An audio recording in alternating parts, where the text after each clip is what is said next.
사랑이 많으신 하나님 아버지 감사합니다. 특별 새벽 기도회를 허락해 주시고 올 한 해 먼저 아버지 앞에 기도함으로 시작할 수 있도록 은혜를 주셔서 감사합니다. 주여, 셋째 날 될 때까지 우리를 지켜주시고 또 이 새벽에도 나와서 기도할 수 있는 귀한 은혜를 우리 아버지 주셨습니다. 이전 것은 지나갔으니 보라 새 것이 되었노라 말씀하신 것처럼 아버지 2026년 새해를 맞이하면서 우리는 어제와는 다른 새로운 사람이 되기를 원하고 작년과는 또 다른 새로운 내가 되기를 원합니다. 나를 향해서 새롭다고 말씀해 주신 주님 아버지, 그리스도 안에서는 언제나 새로운 피조물이 될 수 있는 것인데 아버지 지난 과거를 잊고 올해 우리가 새로워진 사람으로 새 모습으로 살 수 있도록 축복하여 주옵소서. 주여 새벽을 깨우게 하여 주시고 또 참 영혼을 사랑하고 전도하게 도와주시고 우리의 삶 가운데 날마다 우리의 일상을 잘 관리함으로 하나님께서 우리를 사용하시는 그릇들이 될 수 있도록 도와주옵소서. 아버지 우리의 삶이 하나님께 영광 되기를 원합니다. 아버지와 동행하기를 원합니다. 항상 기뻐하고 쉬지 않고 기도하고 범사에 감사하는 우리의 삶이 되기를 원합니다. 아버지 함께하여 주시고 성령 충만하심을 날마다 덧입을 수 있도록 하여 주셔서 내가 내 연약과 부족과 나의 한계를 뛰어넘는 믿음의 삶을 살 수 있도록 축복하여 주옵소서. 나의 모습이 기쁨의 사람이요 사랑의 사람이요 축복의 사람이 되어서 내가 있는 그 자리에 하나님의 사랑이 흘러가고 하나님의 향기와 기쁨이 흘러가는 믿음의 삶이 될 수 있도록 축복하여 주시옵소서. 이 한 시간도 온전히 주의 성령께 부탁드립니다. 예수님 이름으로 기도합니다. 아멘. 할렐루야. 특별 새벽 기도회 셋째 날 나오신 여러분들 환영하고 축복합니다. 셋째 날까지 이제 나오셨으니까 승리하신 거죠? 네, 안 승리하셨나요? 네, 승리하셨습니다. 우리 한번 앞뒤 좌우분들이 인사하실 때 승리하셨습니다. 인사하겠습니다. 승리하셨습니다. 수고 많이 하셨습니다. 승리하셨는데 우리 아까 전사님 그 말씀하신 것처럼 이걸로 이제 끝내시면 안 되고 나는 이제 새벽기도 종쳤다 하시면 안 되고 이후로가 사실은 더 중요하죠. 계속해서 내 삶 가운데 새벽을 깨우고 또 기도하는 항상 기도하는 우리 성도님들이 되셨으면 좋겠습니다. 오늘 이제 마지막 날인데 이따가 또 시간이 없을 것 같아서 3일 동안 열심히 또 섬겨주신 분들이 계시잖아요. 우리 이 집회를 위해서 참 열심히 섬겨주신 분들 우리가 축복하기 원하는데 매일마다 일찍 나와서 우리보다 더 빨리 나와서 찬양으로 섬겨주신 우리 찬양팀들 계십니다. 우리 손동찬 전도사님과 우리 찬양팀들 계신데 우리 박수로 한번 격려하면 좋겠습니다. 찬양팀 감사합니다. 그리고 새벽에 바깥에 엄청 추운데도 이렇게 주차봉 들고 열심히 안내해 주신 우리 주차 안내위원들 감사합니다. 수고하셨습니다. 감사합니다. 그리고 우리 예배실에 보이지 않지만 방송실에서 매일마다 또 수고해 주셨고 예배 안내로 섬겨 주신 분들 계신데 우리 또 감사의 박수 한번 드리겠습니다. 감사합니다. 수고하셨습니다. 우리 서로를 위해서 수고하셨습니다. 한번 인사하겠습니다. 수고하셨습니다. 감사합니다. 하나님 앞에 영광의 박수 드리겠습니다. 하나님께 영광의 박수 감사합니다. 하나님 말씀 같이 보겠습니다. 디모데전서 4장 8절 말씀입니다. 디모데전서 4장 8절.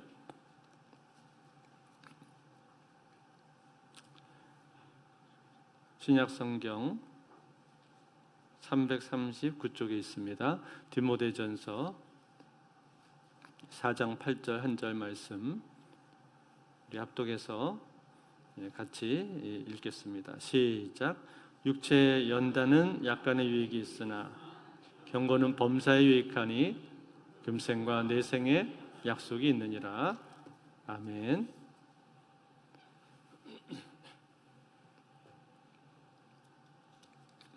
믿음으로 도약하자 라고 하면서 제일 첫 번째 드린 말씀은 새벽 기도였습니다.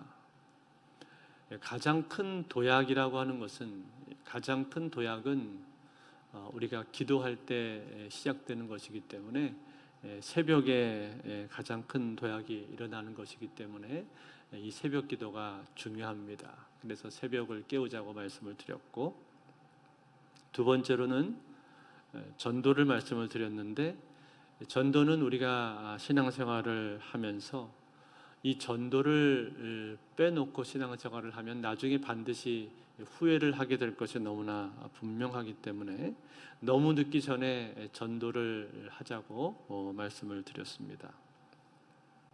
아마 여러분 이 두 가지, 새벽 기도 꾸준히 하는 거 하고, 그리고 전도하는 삶을 사는 거 하고, 이 두 가지만 내가 올 한 해 꾸준히 실천해도 나는 믿음으로 엄청난 도약을 한 것입니다. 믿으십니까? 예, 아멘이죠. 예. 이 두 가지만 우리가 꾸준히 해도 엄청난 믿음의 도약을 하는 게 될 거예요. 그런데 여러분, 이러한 도약을 우리가 이루기 위해서는 꼭 필요한 것이 하나가 있습니다. 그게 뭘까요? 건강입니다. 건강. 건강해야 새벽 기도도 나오고 건강해야 전도도 할 수가 있는 것이지, 건강하지가 못하면 아무것도 할 수가 없습니다. 새벽에 나와서 기도할 수도 없고 전도하기도 어렵습니다. 왜냐하면 기력이 딸려버리거든요. 그래서 이러한 도약을 이루기 위한 가장 기본적이고 중요한 기초는 무엇인가? 그건 건강이라는 거예요. 건강. 여러분, 우리는 흔히 영적인 활동을 주로 하기 때문에, 또 영적인 것이 중요하다고 생각을 하고 있기 때문에 육체적인 것을 간과하는 그러한 경향이 있습니다. 그런데 여러분, 우리의 이 영이라고 하는 것은요, 육체하고 별개가 아닙니다. 영과 육이라고 하는 것은 아주 긴밀하게 연결이 되어 있는 겁니다. 그래서 우리의 몸이 피곤해지면요, 몸이 갑자기 떨어지면은 영도 같이 다운되는 경우들이 많습니다. 제가 금요기도에 인도할 때 한 번씩 이런 걸 경험을 하는데, 금요기도회를 인도를 해야 되는데, 강단에 올라가야 되는데, 금요기도회 하기 직전에 갑자기 피로가 막 몰려오면서 졸음이 막 쏟아질 때가 있어요. 그러면은 이제 큰일 났다는 생각이 듭니다. 이 기도회를 인도해야 되는데 갑자기 피로감이 몰려오니까, 그러면은 이제 같이 영적으로 다운이 되는 거예요.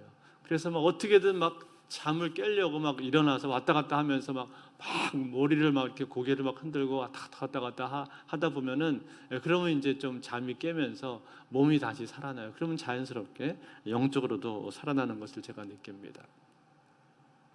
따라서 여러분, 우리가 영적으로 깨어있기 위해서는요, 반드시 몸을 우리가 함께 돌볼 수가 있어야 된다는 거예요. 성경을 보면요, 이 성경에서는 생각보다 몸에 대한 이야기가 많이 나옵니다.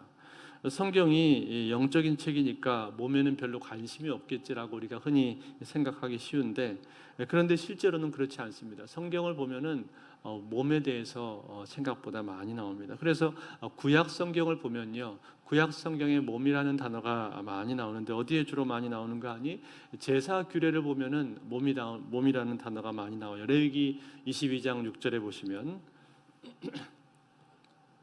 곧 이런 것에 접촉된 자는 저녁까지 부정하니 그의 몸을 물로 씻지 아니하면 그 성물을 먹지 못할지며. 이렇게 정결 규례를 보면은 몸을 깨끗이 씻어야 된다라는 그런 말씀이 많이 나옵니다. 이것은 우리의 몸과 영혼이 깊이 연결되어 있다라는 것을 보여주는 한 가지 좋은 예가 되는 겁니다.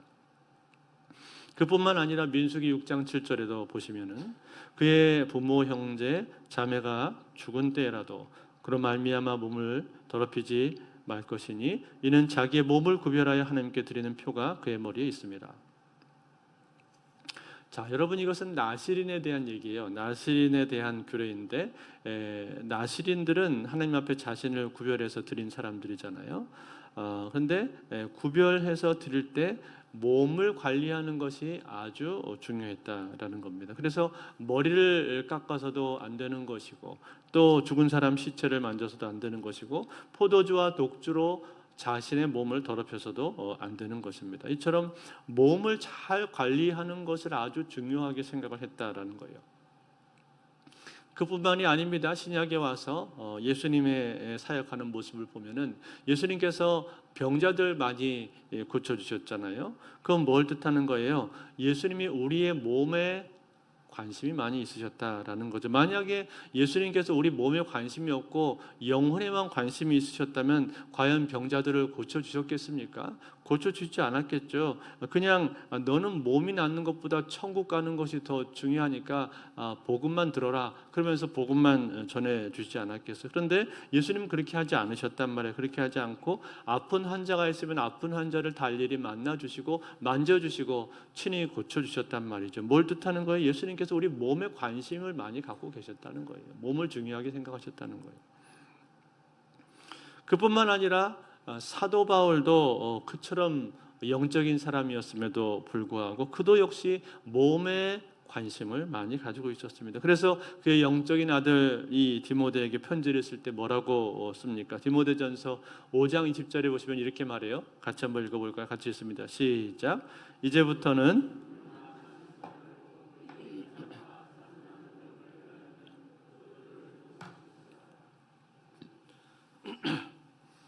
물만 마시지 말고 위장과 자주 나는 병을 위해서 포도주를 마셔라. 그렇게 말을 했어요. 아마 이 디모데가 위장병을 가지고 있었던 것 같습니다. 신경을 많이 쓰는 사람들이 주로 위장에 병이 많이 생기잖아요.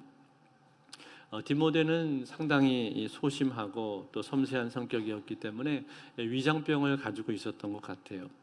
그 연약한 디모데를 향해서 지금 사도 바울이 권면을 하고 있는 겁니다. 뭐라고 권면했습니까? 포도주를 이제부터는 조금씩 사용해라. 아마 과거에는 물만 쓰라고 했던 것 같아요. 물로만 다스리는 방법을 이 디모데에게 알려주셨던 것 같은데 포도주를 같이 쓰라고 말을 하고 있단 말이에요. 왜 여러분 우리가 공복 시에 물을 한 잔씩 계속 마시면 몸에 좋다고 하지 않습니까? 저도 물 마시는 습관이 있는데 저는 앉아가지고 하루에 물병을 갖다 놓고 조금씩 계속 물을 마셔요. 근데 그게 저한테 도움이 많이 됩니다.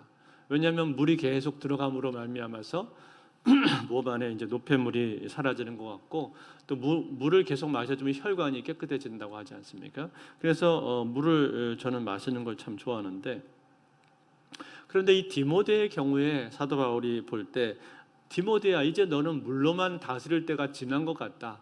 물 요법을 이제 그만하고 포도주를 좀 쓰면 좋을 것 같다. 그것이 네 위장에도 좋고 네가 가지고 있는 다른 지병을 볼 때에도 너는 지금 포도주를 좀 쓰는 게 좋을 것 같다라고 말을 하면서 포도주 쓸 것에 대해서 지금 조언을 해주고 있단 말이죠. 제가 이 부분을 보면서 참 은혜를 많이 받았습니다. 야, 사도 바울이 그렇게 영적인 사람인데 저렇게 몸에 관심을 많이 가지고 있었구나. 건강에 대해서 저렇게 관심을 많이 가지고 있었구나 하는 그런 생각이 들었습니다. 여러분 그렇지 않습니까? 이런 이야기를 한다라는 것은 그것은 사도 바울이 건강에 관심을 많이 가지고 있었다라는 얘기 아니에요? 그래서 어느 병에는 무엇이 좋고 또 어디에는 어떤 것을 어떻게 섭취하는 것이 좋다 등등 이렇게 건강과 관련된 기본적인 지식, 기본적인 상식을 사도 바울이 많이 지금 알고 있는 것입니다. 그러니까 지금 이런 상황에서 이러한 조언을 해줄 수가 있는 거죠. 어떤 분들은 이거 보면서 봐라 사도 바울도 포도주를 권하고 있지 않냐 그러면서 자신이 음주하는 것을 합리화하려고 들기도 하는데 사실 여기서 지금 포도주 마시라는 건 약으로 쓰라는 얘기예요. 자, 이처럼 여러분 사도 바울도 건강에 대해서 관심을 많이 가지고 있었습니다. 그래서 오늘 우리가 같이 읽은 본문 이 디모데전서 4장 8절 말씀을 읽었는데 다시 한번 볼까요? 다시 읽겠습니다. 시작.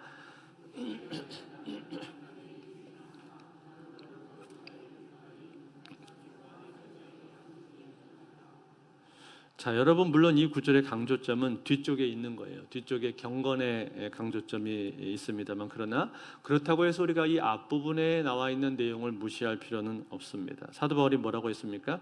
육체의 연단은 약간의 유익이 있다. 그렇게 말했죠. 여기서 말하는 이 육체의 연단이라는 게 뭡니까? 육체의 연단이라는 건 운동을 말하는 거예요. 운동. 즉 운동 선수들이 운동하는 모습을 지금 염두에 두면서 말을 하고 있는 겁니다. 여러분 고대 그리스라든지 아테네와 같은 헬라 지역 사람들은 그 지역에서 운동하는 것이 운동 경기가 매우 활성화되어 있었습니다.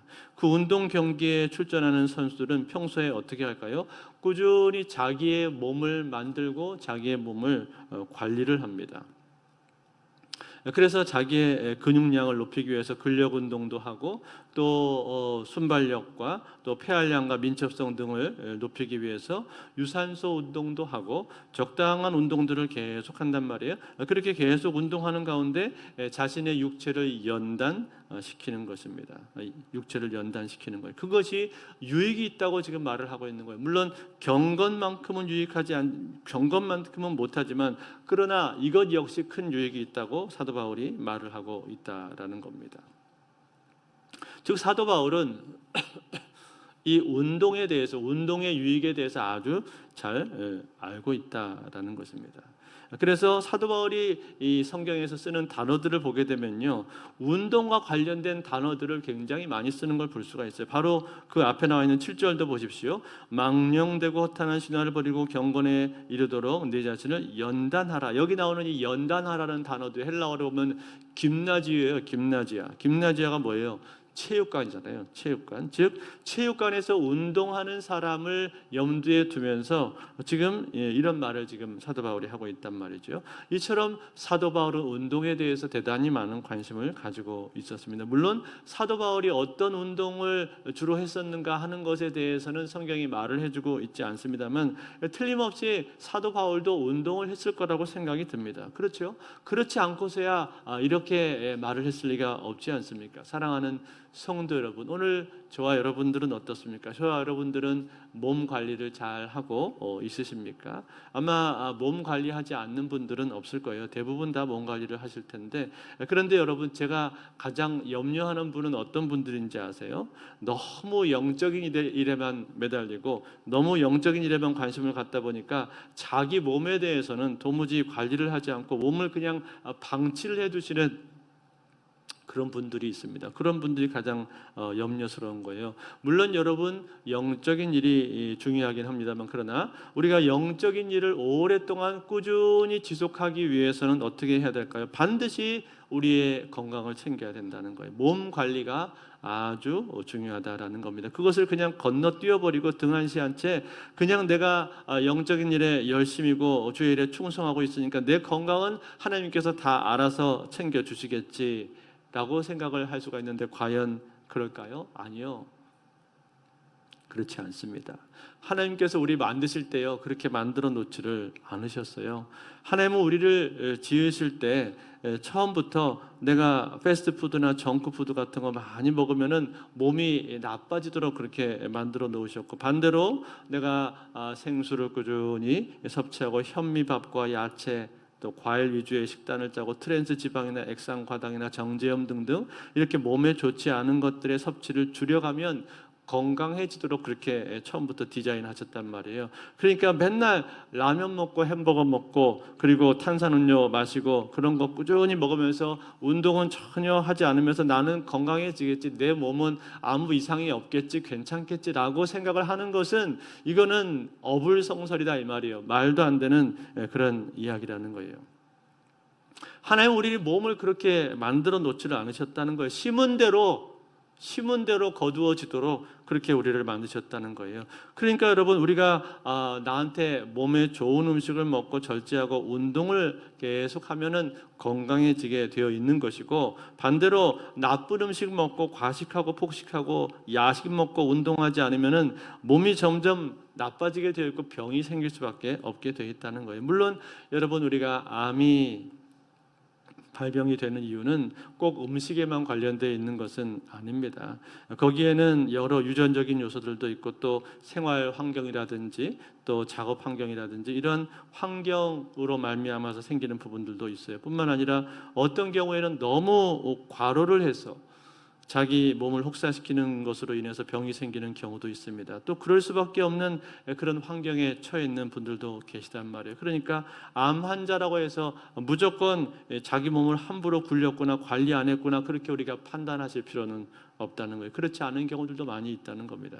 그런데 여러분, 분명한 건 뭘까요? 분명한 것은요, 관리를 하지 않고 그냥 방치를 해두면요, 그리고 몸에 좋지 않은 음식을 계속 먹고 운동하지 않으면요, 그러면 반드시 병이 생기게 되어 있다는 거예요. 반드시 병이 생깁니다. 젊었을 때는 20, 30대에는 사실 그게 잘 안 나타나요. 겉으로 잘 드러나지가 않습니다. 그렇지만 나이가 점점 들어가면서 그 과거의 생활 습관은 반드시 나타나게 되어 있는 거예요. 때문에 사실 우리가 젊었을 때부터 꾸준히 자기의 몸 관리를 하고 또 운동을 할 수가 있어야 되는 거죠. 제가 제 신학교 동기 중에서 친하게 지내는 목사님이 한 분 계신데, 이분이 저기 서울의 잠실에서 지금 목회를 하고 계신데, 제가 가끔씩 이제 그 친구를 만나서 보면요, 그 친구가 별로 건강이 좋아 보이지가 않아요. 땀도 많이 흘리고, 그리고 소화도 잘 안 되고, 머리 아프다는 소리를 그렇게 자주 합니다. 그래서 제가 너 혈압이 어떠냐? 그랬더니 자기 고지혈증이 있다는 거예요. 그래서 제가 그 친구한테 뭐라고 했을까요? 야, 너는 지금 사역보다도 운동이 더 중요하다. 운동을 네 사역이라고 생각을 하고 운동을 해야 돼. 그렇지 않으면은 오래 못 간다. 그렇게 말을 해줬어요. 그리고 나서 그 친구 또 보거나 통화할 때마다 항상 제가 물어봅니다. 야, 너 요즘 운동하고 있냐? 그랬더니 어느 날 친구가 저한테 그러더라고요. 너는 나 볼 때마다 맨날 운동 얘기하더라. 그러면서 자기한테 맨날 운동했냐고 체크하는 사람 저밖에 없다는 거예요. 제가 뭐라고 했겠습니까? 내가 너를 오래 보고 싶어서 그런 거야. 여러분, 이것은 농담이 아닙니다. 농담이 아니라 제가 진심으로 하는 얘기예요. 우리가 주의를 감당하고 충성하고 봉사를 하고 있는데 건강이 약해지면요, 아무것도 할 수가 없는 겁니다. 그렇지 않습니까? 건강이 안 좋은 사람한테 무슨 봉사를 건강이 안 좋은 분이 할 수 있으며 뭘 사역을 부탁을 할 수가 있겠습니까? 아무것도 할 수가 없어요. 봉사는커녕 예배에 나오는 것도 쉽지가 않다 이 말이에요. 때문에 여러분, 이 건강 관리라고 하는 것을 우리가 해도 되고 안 해도 되는 게 아니라 우리가 반드시 해야 되는 거예요. 필수적으로 해야 된다 이 말입니다. 내가 하나님의 백성으로서 하나님께 쓰임을 받기 원한다면 반드시 필수적으로 해야 되는 것이 건강관리예요. 즉 내 몸이 내 것이 아니에요. 내 것이 아니라 하나님의 몸이고, 그리고 하나님께서 주신 성전이기 때문에 내가 청직이라는 생각을 가지고, 청직이기 때문에 내가 내 몸을 관리해야 되는 거예요. 운동을 기를 쓰고 해야 된단 말이죠. 바빠서 못한다고요? 바쁘지 않은 사람이 누가 있습니까? 다 바쁩니다. 현대인들은 다 바빠요. 이거는 그런데 우선순위의 문제입니다. 내가 여기에 우선순위를 두고 있느냐, 어디에다가 우선순위를 두느냐, 그것의 문제지. 여러분, 아무리 바쁘다고 해도 카톡이나 SNS나 유튜브 할 건 다 하잖아요. 놀 건 다 논단 말이에요. 그러니까 그런 시간만 약간만 줄여도 우리가 얼마든지 운동을 할 수가 있어요. 그러므로 이 운동하고 몸 관리하는 것, 이것 여러분 중요하게 생각을 하시고, 내가 청지기로서 하나님 일을 감당하기 위해서는 반드시 해야 된다, 롱런하기 위해서는 반드시 운동을 해야 된다라는 생각하시고 올 한 해 결심하실 수 있기를 바랍니다. 우리 교회 권사님 중에서 작년에 한 해 동안에 몸이 몰라보게 날씬해지고 건강해지신 분이 계세요. 아마 아시는 분들 아실 거예요. 그 전까지는 이분이 건강이 별로 안 좋아서 퇴근하고 집에 오면은 힘들어서 아무것도 하지를 못했다고 합니다. 그런데 언젠가부터 이분이 운동해야 되겠다고 결심을 하고 나서는 그 이후로 하루도 빠지지 않고 날마다 불악산에 올라갔답니다. 처음에는 불악산에 가서 한 대여섯 걸음만 걸어도 지쳐가지고 걷지를 못하고 바닥에 털썩 주저앉았는데, 그렇게 체력이 아주 저질 체력이었는데 지금은 아주 건강해져서 불악산을 아주 날아다닌대요. 불악산 날다람쥐가 됐다는 그런 말이 있던데, 여러분 누군지 말 안 해도 잘 아시죠? 이분이 올 한 해 식당에서 봉사를 하시는데 작년에 식당에서 봉사할 거 생각하면서 내가 몸을 이렇게 해서는 안 되겠다 생각이 들어서 식당 봉사를 위해서 기를 쓰고 운동을 했다고 말씀하시더라고요. 제가 그 말씀 들으면서 참 마음속에 감동이 있었습니다. 참 훌륭하시다, 대단하시다 그런 생각을 했습니다. 여러분 이것처럼요 우리도 하면 할 수 있는 겁니다. 마음을 먹고 실천하면은 누구나 다 할 수 있단 말이에요. 그러므로 사랑하는 성도 여러분, 올 한 해 결심하시고 사명감을 가지고 책임감을 가지고 이 운동을 실천하실 수 있기를 바랍니다. 여기 오른쪽에 현수막에 보시면은 거기 뭐라고 써 있습니까? 믿음의 도약을 위한 153 실천돼 있죠. 제일 첫 번째 나오는 일이 뭐예요? 일. 매일 운동하기가 일이에요. 일. 그 밑에 뭐라고 써 있는지 아세요? 작은 글씨로 써 있는데 걷기, 러닝, 근력 운동 그렇게 써 있죠. 여러분 요즘은 또 러닝이 대세 아닙니까? 러닝의 중요성이 많이 대두되고 러닝이 얼마나 몸에 유익한지 그거 참 많이 또 실천하는 사람들도 많이 있는데, 그런데 여러분 이 세 가지 중에 우리가 하루에 다 하지 못한다 할지라도 하루에 이 중에 한 가지만이라도 하자는 거예요. 하루에 단 한 가지만이라도 실천하면 그러면 내가 어쨌든 운동을 뭔가는 하기 때문에 그것으로 말미암아서 내가 자극을 받게 되고 내 몸이 건강해질 수가 있는 것이죠. 여러분 몸은 아주 정직합니다. 틀림없이 보상해줘요. 내가 그만큼 내 몸에 대해서 먹는 거 그리고 운동하는 거 신경 써주면요 반드시 나에게 아주 정직하게 보상해 주는 것이 바로 몸입니다. 건강과 활력을 주고 아름다움을 주고 정신적으로도 또 자신감을 나에게 선물로 줍니다. 무엇보다 우리의 몸의 건강이 회복됨으로 말미암아서 영적인 건강도 함께 회복될 수 있도록 만들어 준다는 거예요. 그러므로 바라기는 올 한 해 저와 여러분들 이 운동을 실천할 수 있기를 바라고, 그로 말미암아서 몸이 건강해지고 건강한 몸이 기초가 되어서 영적으로도 믿음으로도 우리가 힘차게 도약하시는 저와 여러분들이 다 되실 수 있기를 주의 이름으로 축원드립니다.